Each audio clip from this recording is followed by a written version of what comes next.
10 katotohanan tungkol sa tahimik na tao. Una, ang tahimik na tao, madaldal talaga sila sa mga taong ka-close nila. Sila ay may 1 o 2 kaibigan lamang, yung totoong kaibigan. Pangatlo, mahiyain sila. Pang-4, madalas nagsasalita sila sa isip nila.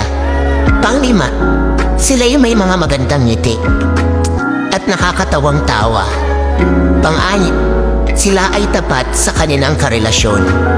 Pang-7, sila ay mapagmatsyag sa lahat ng sitwasyon. Pang-8, tahimik sila pero iba kung magalit. Kaya wag na wag mong gagalitin.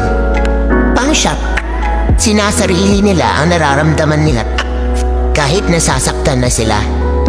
Pang-10, pag sila nakilala mo ng lubusan at maging komportable sila sa'yo, doon nila ipapakita ang totoong sila.